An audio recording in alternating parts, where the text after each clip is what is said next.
Espíritu Santo, yo te necesito. Manda tu fuego a ese lugar. Quiero que vaya conmigo a Marcos capítulo 5. Marcos capítulo 5, versículo 21 en adelante. Y vamos a estar viendo una historia que normalmente nosotros, cada vez que la leemos, nos fijamos directamente en el milagro que está pasando, pero se nos olvida mirar otros aspectos que hay ahí en la historia. Y hoy nos vamos a centrar directamente en Jairo, ¿sí? Directamente en Jairo, como lo que él está haciendo como padre en este pasaje. Porque a veces cuando vemos esta historia nos fijamos en el milagro, en la niña que está enferma, y a Jairo lo vamos dejando un poquito a un lado muchas veces, ¿sí? Así que vamos a estar viendo lo que Jairo hace acá en este pasaje. Dice el versículo 21: después de que Jesús regresó en la barca al otro lado del lago, se reunió alrededor de él una gran multitud, por lo que él se quedó en la orilla. Llegó entonces uno de los jefes de la sinagoga, llamado Jairo. Al ver a Jesús, se arrojó a sus pies suplicándole con insistencia: mi hija se está muriendo, ven y pon tus manos sobre ella para que se sane y viva. Jesús se fue con él, y lo seguía una gran multitud, la cual lo apretujaba. Había entre la gente una mujer que hacía 12 años padecía de hemorragias, ¿no? Y ahí nos cuenta otra historia. Y pasamos al versículo 35 al 43 para seguir con lo que es Jairo. Dice: todavía estaba hablando Jesús cuando llegaron unos hombres de la casa de Jairo, jefe de la sinagoga, para decirle: tu hija ha muerto, ¿para qué sigues molestando al maestro? Sin hacer caso de la noticia, Jesús le dijo al jefe de la sinagoga: no tengas miedo, cree nada más. No dejó que nadie lo acompañara excepto Pedro, Jacobo y Juan, el hermano de Jacobo. Cuando llegaron a la casa del jefe de la sinagoga, Jesús notó el alboroto y que la gente lloraba y daba grandes alaridos. Entró y les dijo: ¿por qué tanto alboroto y llanto? La niña no está muerta, sino dormida. Entonces empezaron a burlarse de él, pero él los sacó a todos, tomó consigo al padre y a la madre de la niña y a los discípulos que estaban con él, y entró a donde estaba la niña, la tomó de la mano y le dijo: Talita cum, que significa: niña, a ti te digo, levántate. La niña, que tenía 12 años, se levantó enseguida y comenzó a andar. Ante este hecho todos se llenaron de asombro. Él dio órdenes estrictas de que nadie se enterara de lo ocurrido y les mandó que le dieran de comer a la niña. ¿Sí vemos lo que está pasando aquí en el texto? Normalmente nos fijamos directamente en la niña, en el milagro, ¿no? Una niña que estaba muerta y ahora camina, pero ¿qué está haciendo Jairo? ¿Sí? ¿Qué es lo que Jairo está haciendo? Primero que nada, el padre, el que es buen padre, está dispuesto a hacer todo por sus hijos, ¿eh? Todo por aquellos que son sus hijos. ¿Qué es lo que hace aquí Jairo? ¿Qué es lo que él es? Bueno, dice el texto, Jairo es de los principales de la sinagoga. Y dice que cuando llega Jesús y él ve a Jesús ahí, ¿qué es lo primero que él hace? Dice el versículo 22. Llegó entonces uno de los jefes de la sinagoga llamado Jairo. Al ver a Jesús, se arrojó a sus pies. ¿Quién es el que se está arrojando delante de Jesús? Principal de la sinagoga. ¿Sí nos damos cuenta el grado de humillación que está pasando el hombre? ¿Qué pensaban los fariseos de Jesús? Es un buen profeta, un buen maestro, pero hay cosas que no nos gustan de Jesús porque siempre nos está tirando, ¿no? Hay cosas que enseña bonito, sabe la ley, enseña con autoridad, pero hubo un momento en el cual se molestaron y dijeron, vamos a tratar de matarlo porque este ya se pasó, ¿sí?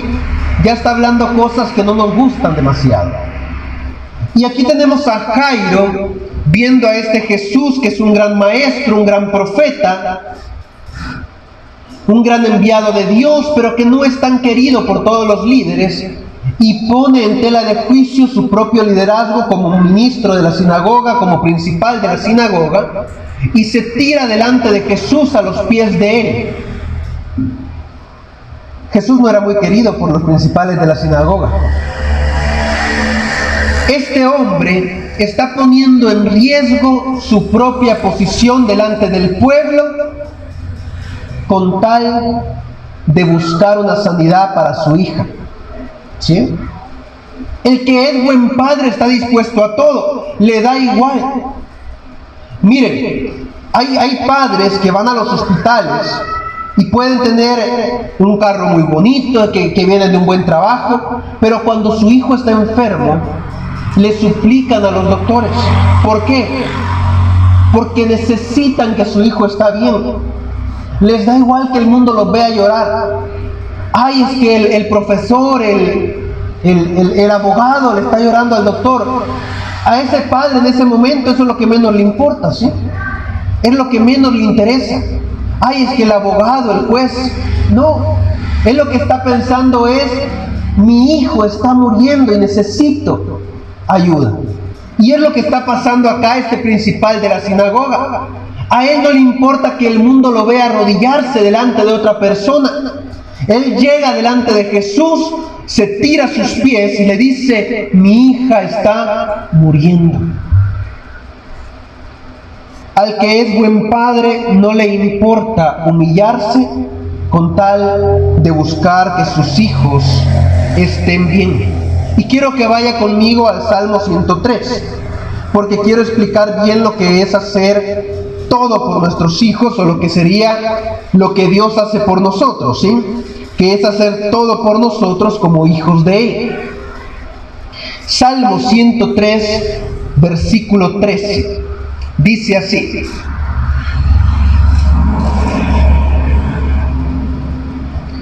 tan compasivo es el Señor con los que le temen, como lo es un padre con sus hijos. ¿Sí ve eso? Tan compasivo, tanta misericordia, tanta bondad tiene Dios con los que le temen, como lo es un padre con sus hijos. Miren, un padre está dispuesto a humillarse con tal de ver que su hijo esté bien. Dios tiene tanta compasión de nosotros como lo es un buen padre con sus hijos. Así es Dios con nosotros. En el versículo 22 al 23 de Marcos 5, se nos dice cómo este hombre que era principal de la sinagoga se humilla para buscar que su hija se encuentre sana. Dios hace todo por nosotros en todo momento, porque somos sus hijos. Al momento que nosotros venimos a ser parte del pueblo de Dios y somos adoptados por Él, venimos a ser como sus hijos. Y por ende, Dios tiene tanta compasión con nosotros. ¿Usted ha visto cómo son los padres cuando el hijo se porta mal? Ya le voy a dar, ¿no? Ya le voy a pegar. Pero ahí va teniéndolo, poquito a poquito, ahí como que... este ya se portó mal, se me antoja no darle unos 2 cinchazos ahí. Pero a la vez me da algo de lástima, porque es que le va a doler cuando le pegue, ¿no? Te la voy a perdonar hoy, ¿no? Ya la tercera le deja ir los 3 hinchazos bien puestos, ¿no? Pero él va así teniéndolo como, te voy a tener paciencia. Es que siento que todavía no te la has ganado bien, ¿no? Bueno, a eso se refiere el texto. Nosotros solemos portarnos mal con Dios y Dios va, te voy a tener un poquito de paciencia, ¿sí? Todavía no te voy a dar el castigo. Te doy tiempo para que dejes de portarte mal. Así es Dios con nosotros, ¿eh? Así es Dios con todos nosotros. tiene tanta compasión de nosotros como la tienen los padres con sus hijos. Hay padres que yo sé que quisieran a la primera dejarle el cinchazo al cipote, no darle con la chancla. Pero miren, tienen paciencia. Dicen, a la otra te doy. Pero acordate que me debes 2, ¿no? Pero a la otra te cae doble. Y ahí los van, ¿no? Algunos no, hay otros que sí le pegan a la primera, ¿no? Hay otros que sí a la primera. Ahora, Dios es compasivo entonces con nosotros, pero ser compasivo no significa no corregirnos, ¿sí? Y quiero que vaya conmigo a Hebreos capítulo 12. Hebreos 12, y no pierda Marcos.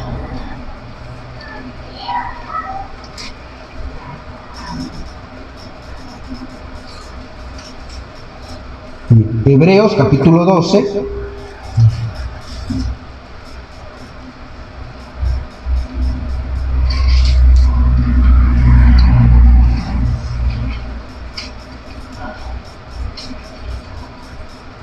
Hebreos 12, versículo 6, dice así: porque el Señor disciplina a los que aman y azota a todo el que recibe como hijo. Está difícil la cosa, ¿no? Así no es muy bonito, ¿no? Se imagina que a usted le dijeran, no sé, a los gemelos, ¿no? Que están por ahí, te voy a adoptar, ¿no? Que le diga a mi tía Karina ahí, me voy a llevar a Marcela para la casa, pero te voy a pegar todos los días, ¿no? Yo creo que Marcela diría, no, en mi casa no me pegan todos los días, ¿no? Ahí solo cuando me porto mal, ¿no? O algo por el estilo, pero todos los días, ¿no? Ahora, este texto nos dice, Dios disciplina a los que ama y azota a todo el que recibe como hijo. Yo creo que si eso fuera lo primero que nos dijeran cuando nos vamos a convertir, dijéramos, no me gusta, ¿sí? Y Dios azota todo lo que quiere, ¿sí? Pues no. Quizás sería lo primero. Ahora, el versículo 11, acá en Hebreos 12, dice así también: ciertamente ninguna disciplina en el momento de recibirla parece agradable, sino más bien penosa. Sin embargo, después produce una cosecha de justicia y paz para quienes han sido entrenados por ella. Si a nosotros lo primero que nos dicen es Dios te va a azotar porque te adoptó como hijo, no nos gustaría. Pero luego el versículo 11 dice, la disciplina al que la recibe, del momento que la recibe, no le gusta. Si no, nos renegáramos, ¿no? Cada vez que nuestros padres nos dieron un cinchazo, nos castigaron, no hubiéramos renegado si hubiéramos dicho, qué bonito que es que nos castiguen, ¿no? Dice, no, en el momento, dice el texto, la disciplina no es algo bonito. Pero dice, con el tiempo, el hombre que ha sido disciplinado de esta forma, recibe paz y justicia. ¿Qué es lo que pasa? Bueno, que la disciplina nunca nos va a gustar. Yo creo que a veces no nos gusta pasarla mal, ¿sí? Cuando estamos viviendo nuestra vida y de repente pasan cosas malas, no nos gusta. Cuando vienen enfermedades, no nos gusta. Cuando la pasamos mal, no nos gusta. Cuando hay problemas que en la vida no nos gusta para nada. Cuando Dios viene y nos disciplina, tampoco nos gusta. ¿Sí? Tampoco nos gusta. Yo creo que a ningún apóstol le gustó haber sido azotado por predicar la palabra de Dios. ¿Sí? Yo creo que a Pablo no le gustó haber sido enceguecido aquel día que iba por el desierto camino a Damasco. Aquella luz que le cubrió los ojos y lo dejó medio ciego, que no miraba prácticamente nada. Yo creo que a Pablo no le gustó eso, pero fue necesario en el momento. Porque cuando Pablo dejó de ver con sus ojos, comenzó a ver de otra forma. Y cuando llegó aquel hombre, aquel predicador de Dios, y puso sus manos sobre Pablo y le quitó las escamas que tenía en los ojos, Pablo fue otro hombre distinto. Pero primero tuvo que haber sido castigado y dejó de ver durante un tiempo. Hay ocasiones donde la disciplina no nos va a gustar de parte de Dios, pero es necesaria. Es necesario para que aprendamos a ver de otra forma, para que aprendamos a entender el mundo de otra forma. El que es buen padre corrige a su hijo. Cuando vemos que están haciendo cosas malas, vemos como que tuviera hijos, ¿no? Cuando ustedes ven que sus hijos hacen cosas malas, yo sé que no se quedan ahí pensando en, no, hay que aprenda solo, ¿no? Ya se va a dar un mal golpe y va a aprender. No, uno está pendiente y dice, hay que corregirlo, ¿no? Vení para acá, siénteseme ahí, ¿no? Lo sienta en el sillón y le dice, esto hiciste mal y te voy a castigar. O le pega primero el cinchazo y después le explica, ¿no? Pero uno no se queda con las manos torcidas. Bueno, así es Dios con uno. Dios, cuando ve que nosotros vamos mal, no se queda con los brazos torcidos. Y dice, vamos a ver qué hace el muchacho, ¿no? Vamos a ver qué hace este hijo mío.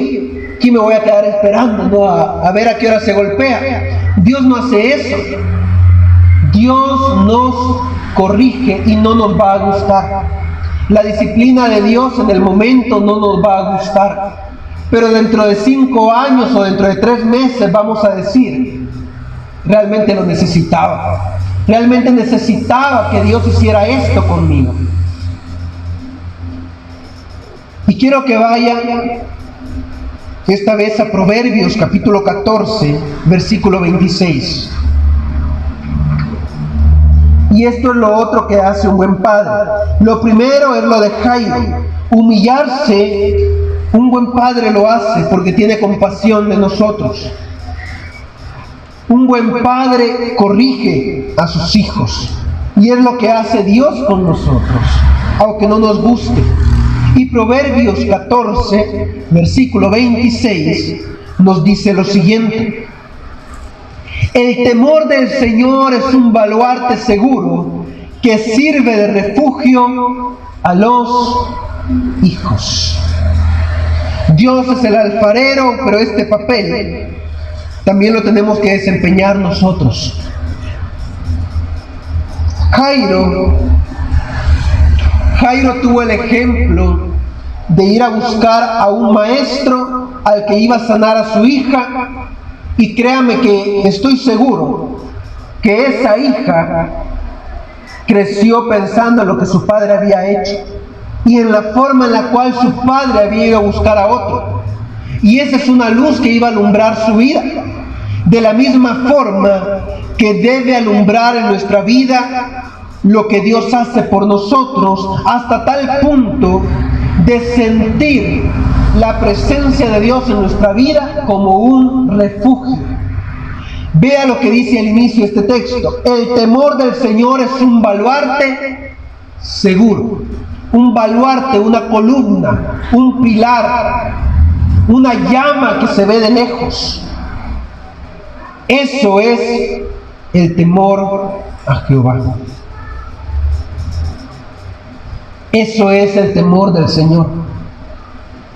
Es un pilar que se mira a lo lejos.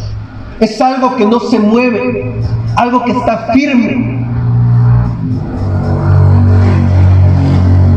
Yo creo que ninguno de nosotros confía. No sé si alguna vez ha ido a algún edificio algo alto, pero yo al tercer piso ya no quiero subir, ¿sí? Yo le suelo tener miedo a las alturas. Y a mí no me gusta mucho. Cuando era cipote me subía a los árboles y andaba cortando mangos en los palos, no arriba. Hoy me subo a un palo y comienzo a temblar, ¿sí? Ahí nomás voy al metro y ya empiezo con aquello, y si me resbalo de aquí, y si me caigo, ya no voy a aguantar como cuando era cipote si me caigo de acá. Y si las ramas empiezan a mecer, peor. Cuando viene el viento y empieza a mover la rama, ya no me siento seguro, ¿sí? Hay edificios y hay puentes donde uno a veces camina. En el zoológico había uno aquí en San Salvador, un puente para pasar sobre un río, pero ese puente no era muy seguro, ¿sí? Uno sentía que se movía un poquito, y era de cemento el puente, y el puente se movía un poquito. Y ya cuando uno iba caminando por el puente comenzaba a agarrarse de lado, ¿sí? Comenzaba a agarrarse de los lazos y ahí iba uno tanteando los pasos. Poco a poco. Cuando uno es hipote, no, uno pasa corriendo ahí con todo. Pero no, ya cuando uno va creciendo se agarra. Porque dice, si esta cosa se va abajo, no quiero estar ahí. Cuando hay un terremoto, un temblor, ninguno de nosotros se siente seguro cuando ve que se mueven los palos y se mueve la casa. Bueno, si nuestro temor en Dios fuera débil y se moviera al primer viento, ninguno de nosotros lo sentiría como refugio. Pero esa es la grandeza de Dios. Y eso es lo que dice este texto de Proverbios. Es como un baluarte, como algo sólido, algo que por más viento que venga, no se va a mover.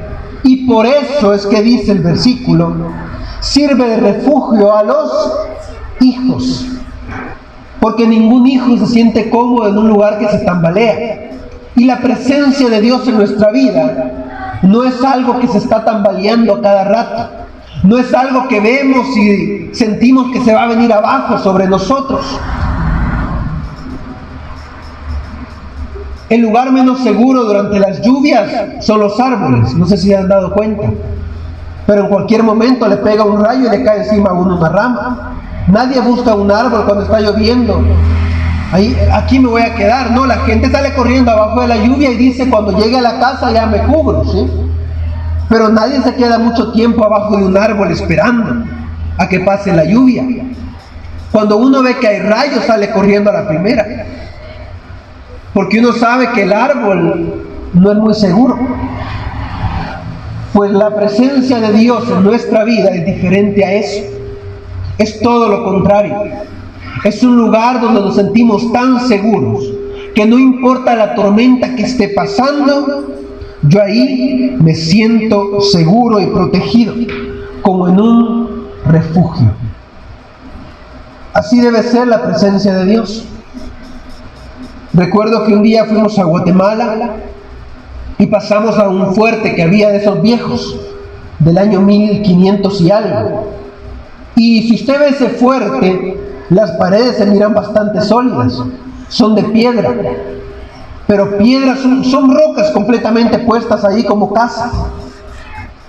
Y toda la orilla es de piedra. Y eso tiene más de 500 años y estoy seguro que va a aguantar más tiempo y está más sólido que muchas casas que se construyen hoy en día. Y tiene 500 años de estar ahí. Ya nadie lo ocupa, pasó mucho tiempo deshabitado y ahí está todavía. Sólido como cuando lo construyeron. Esos son los fuertes, ¿sí? Así eran antes. Nadie construía fuertes de madera por si venían a invadirlo. Todos los fuertes de antes eran de piedra sólida. Porque si lo ponían de madera, sabían que a la primera les iban a meter a robar, ¿sí?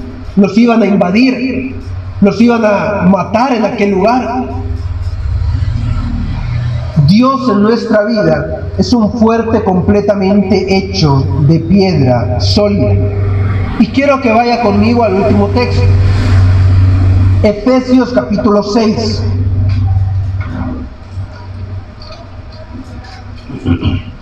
Efesios capítulo 6, versículo 2 al 4, dice así: y ustedes, padres, no hagan enojar a sus hijos, sino críenlos según la disciplina e instrucción del Señor.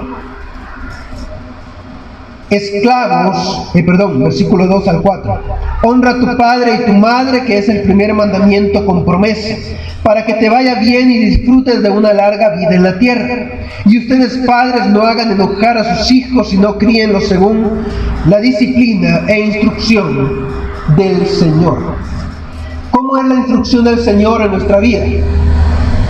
Dice la palabra de Dios en el texto que leíamos en Hebreos: al que ama, disciplina, y al hijo lo azota.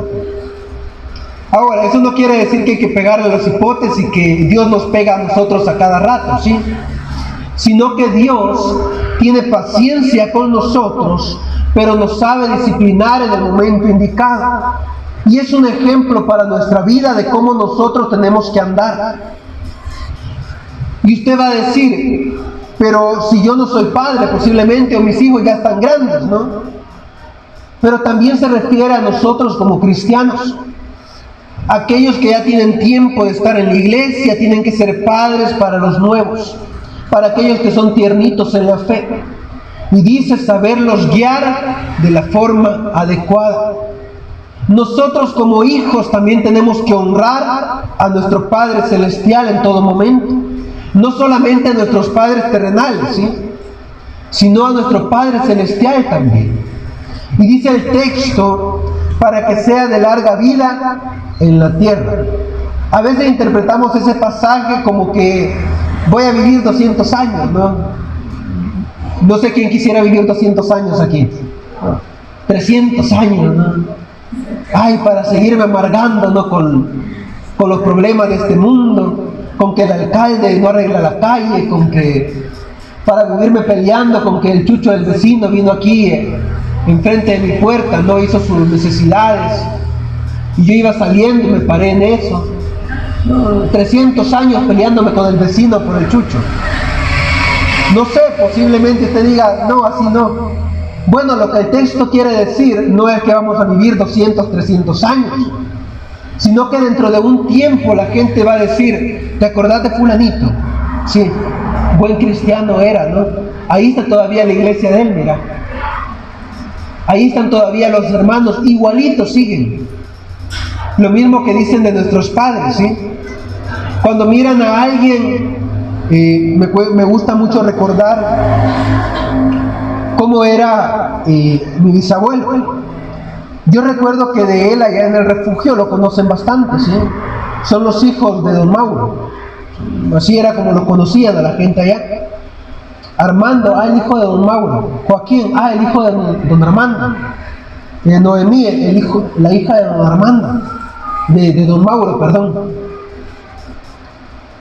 Es porque la actitud que nosotros tenemos muchas veces es la que más honra le puede dar al Padre, ¿sí? Y cuando nosotros somos buenos hijos para Dios, la gente dice, los hijos de Dios, esos que sí son hijos de Dios. Pero cuando nosotros nos portamos mal, la gente dice, los hijos de Dios. Sí, yo los conozco, ¿no? Sí. Buenas personas, sí. Hasta lo dudan, ¿no? Pero cuando uno es un buen hijo de Dios, la gente dice, estos sí son hijos de Dios, usted los viera como son. Ellos son buenas personas. Entonces, hermanos, la enseñanza en este día son las siguientes. Dios está con nosotros y tiene compasión como un padre tiene compasión de nosotros. Pero eso no significa que Dios no nos vaya a corregir cuando nos estamos portando mal, porque nuestros padres también nos corrigen cuando nos ven que vamos por mal camino. Y como Él es un buen padre, no va a dejar que nosotros nos perdamos. Y por último, Dios es un buen alfarero que nos enseña a nosotros cómo es algo sólido en la vida, que nosotros sintamos refugio al momento de estar a la sombra de Él, que nos sintamos protegidos al momento de estar bajo su sombra, porque Él es sólido con nosotros y Él es firme, y cada vez que nos refugiemos bajo su sombra vamos a sentirnos seguros. Pero hay que saber honrar también el nombre de Dios, porque Él es nuestro Padre y la gente ve en nosotros lo que es nuestro Padre en nuestra vida. Y si nosotros lo honramos a Él, la gente va a poder apreciar a un Padre celestial que es maravilloso. Pero si no lo honramos, la gente va a decir que ese Padre celestial no es muy bueno. Pero no va a ser por culpa de Él, sino por cómo nosotros honramos el nombre de Dios. Que el Señor les bendiga siempre. Espíritu Santo, yo te necesito. Mata tu fuego.